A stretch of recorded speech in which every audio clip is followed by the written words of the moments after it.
Nation of Fitin10, welcome to day 43, and your week 7 numbers have been sent. You should notice, more than likely, a change in your macronutrients and your calories. So have a look at that.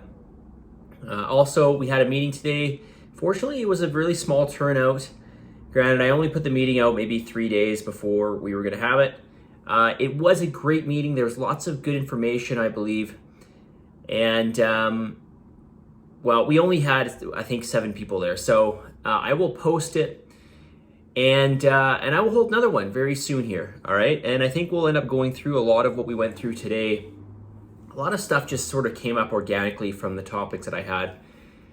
You know, as I said, I think this is really, really informative, and I think I'd really like you guys to hear it, but most importantly, to ask me questions about it. And this will allow you to have a better understanding. Again, the reason why I like to do this is because I want to empower you guys post-challenge. I don't want to simply just give you a routine to follow and then you always rely on it. I want you to have a little bit more in-depth understanding of what you're doing so that you have a better idea of what to do post-challenge, all right? However, I will help you. That's not to say I will not help you post-challenge. All right, today I want to talk to you about apple cider vinegar. This is often touted as something that aids in fat loss or weight loss. So let's talk about some of the claims that are put out there. Now, I will tell you that most of these claims are unsubstantiated. I don't think there's, to my knowledge, there isn't really much data. Maybe a couple points that I'm about to mention, there will be some data to support this, but for the most part, there's not a lot of data to support this. But I'll go through some of the claims, and I will also tell you that for those of you who don't already know this, every morning I do start with a full lime or lemon. So I'll do a whole lemon or lime. They're very, very similar in terms of their micronutrients and all their other benefits. I do about 1/8 of a cup of apple cider vinegar, and I do a teaspoon of pink salt in approximately 2 liters of water or thereabouts. And I drink that first thing in the morning. Apple cider vinegar, are these claims fully substantiated? I can't say that for sure, but let's go through what is often touted. Number 1, it curbs your appetite. I can tell you for sure it definitely curbs your appetite. Number 2, the mother in ACV, not all apple cider vinegar contains mother, but a lot of them do. The one that I purchase, it's an organic version. It's just the one that Costco carries. It has a lot of mother in it, and it's a probiotic. So you are getting some of that good bacteria for your gut, essentially.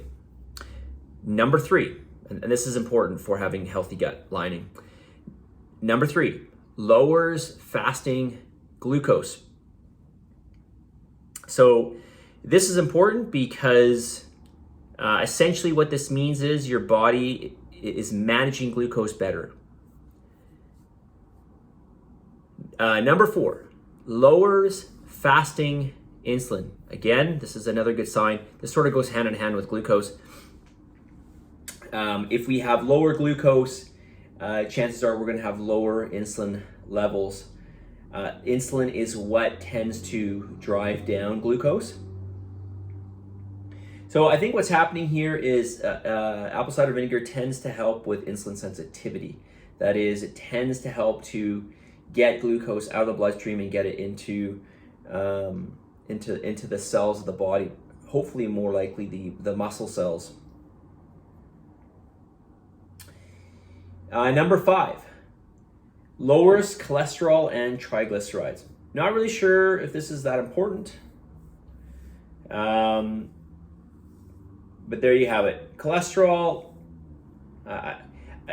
this is something that actually I need to look into further because I'm not sure if they're talking about cholesterol carriers or actual cholesterol itself.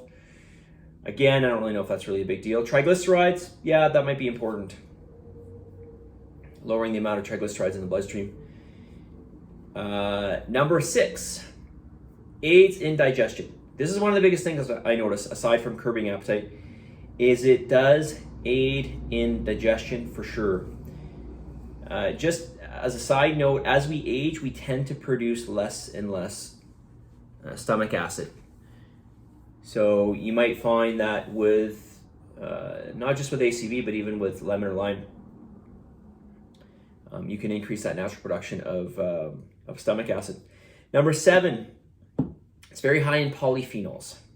All right, and polyphenols are known to be anti-carcinogenic or anti-cancerous.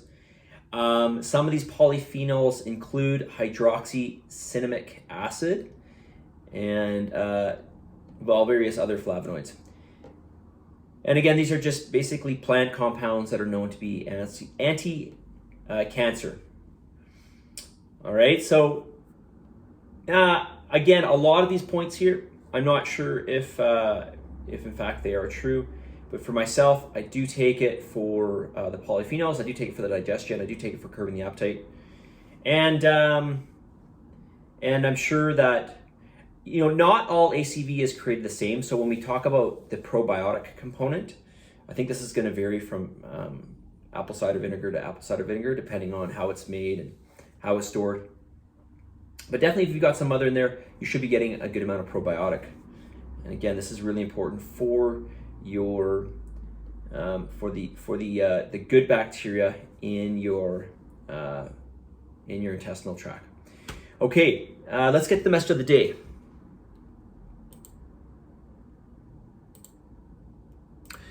On this day 43. Day 43, message of the day. This is you versus you. This is you versus you. Focus on yourself. You might see somebody who's better than you. You might think that somebody can get away with eating whatever, but the reality is you don't know what people are doing. You don't know all the ins and outs of their life. And it's very easy to maybe look at somebody at a moment and think, well, they have it much easier than me, or harder than you, maybe perhaps. But ultimately, regardless of whether that's the case or not, it doesn't help you, right? So you have to focus on yourself, and you have to think about what can help you. Where are the areas in the case of this challenge that can help you? Where are some areas maybe that you're falling down in that you can improve upon? Where are some other areas perhaps that are holding you back that we can improve upon? These could be injuries. These could be time management. This could be, people in your life, whatever, okay? So we all have these bumps, these hurdles, these obstacles that we encounter. We all have perhaps these traits to ourselves that we might believe that hold us back that other people don't. Maybe that's the case, but maybe it's not. But regardless, we just have to look at what we can control and what we can improve upon, right?